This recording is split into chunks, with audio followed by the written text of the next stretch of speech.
Hi everyone, welcome to my kitchen. In today's recipe, I'm going to show you one of the classic breakfast dishes from Karnataka, which is the Karnataka Style Puri Saagu. The sagu is nothing but potatoes that is mildly spiced with some green chili onions and lemon and salt, and it has a perfect blend that goes along with some hot puris. I'm going to be serving it along with some coconut chutney and a hot cup of filter coffee. So I'm just going to start right away. I'm going to first make the dough for the puris. So into my mixing bowl, I'm going to add in this Chakki Atta, which is a whole wheat Chakki Atta.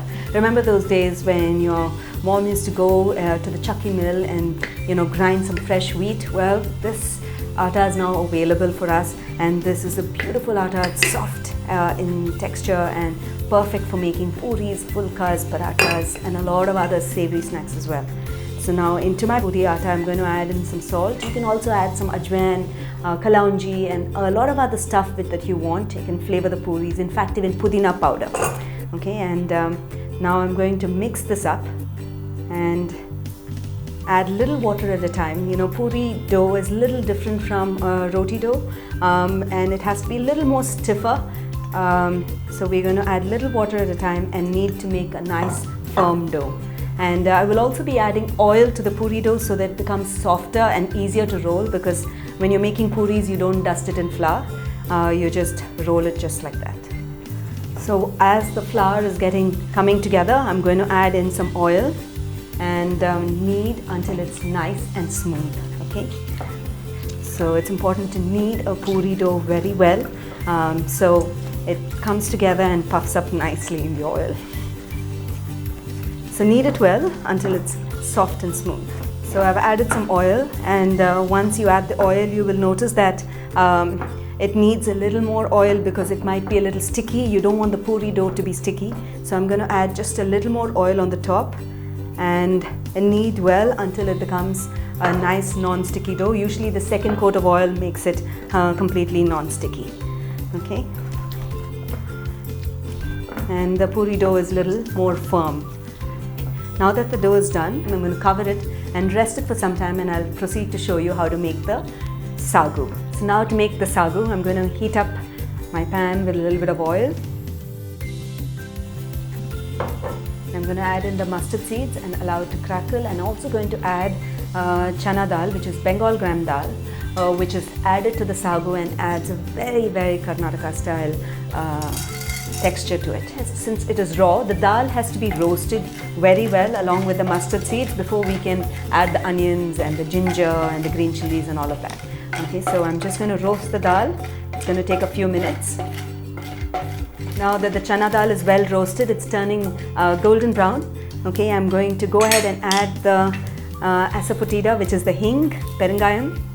I'm going to add the curry leaves, and then we'll add the onions, we'll add the ginger, and then finally the green chilies. Okay, I'm going to saute all of it until the onions become lightly soft. You don't have to make it caramelized, they just have to soften just a bit. Once it softens, we'll add in the boiled potatoes and the rest of it, and I'll show you. Okay, the onions are softening and they've begun to change color, and they're becoming pinkish. At this stage, I don't want to cook it anymore because it's going to get cooked along with the potatoes and the water and everything else that I'm going to add. So at this stage, I'll add the boiled potatoes. What I did was boil the potatoes and coarsely mash them, so there will be some chunks of potatoes inside, and that's how you want it. So I will add the potato in.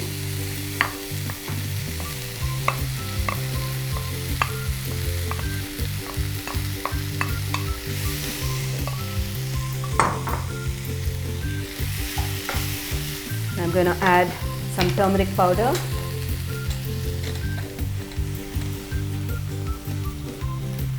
I'm going to add in some salt. And I always like to add a little dash of sugar. It doesn't make it sweet, but it just balances the entire flavors. Okay, and now I need to pour in some water. So the sagu is essentially a little gravy-ish type of potato, and which is made just like how I'm showing you, and we're going to simmer it for a couple of minutes, give it a brisk boil, and then we'll squeeze in some lemon and chop some fine coriander leaves, and our sagu will be ready to serve along with some puri.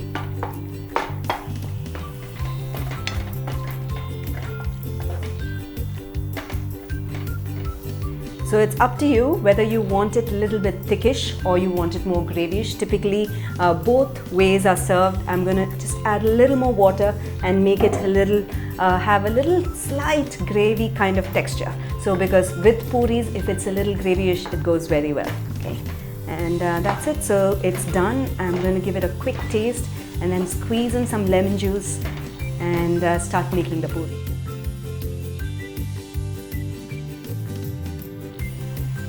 I think it's just perfect. All it needs is some lemon juice. I'm just going to squeeze it in and give it a stir.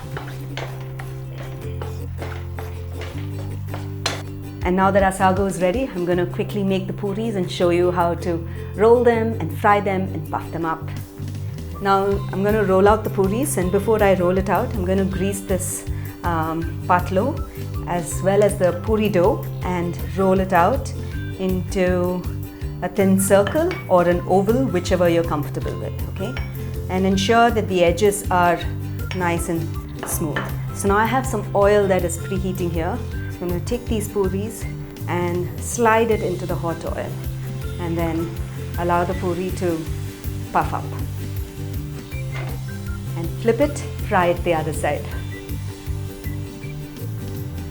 So once the puri is done, I'm just going to drain it and I'm going to fry the remaining puris the similar way.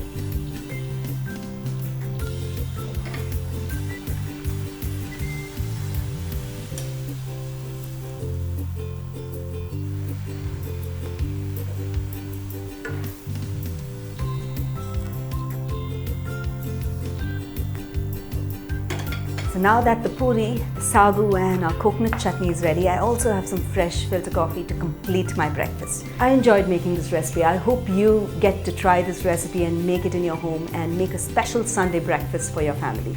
Do give this recipe a try. When you do, don't forget to share your feedback in the comments below. I'll always be looking to hear back from you. So until then, until next time, happy cooking and healthy eating.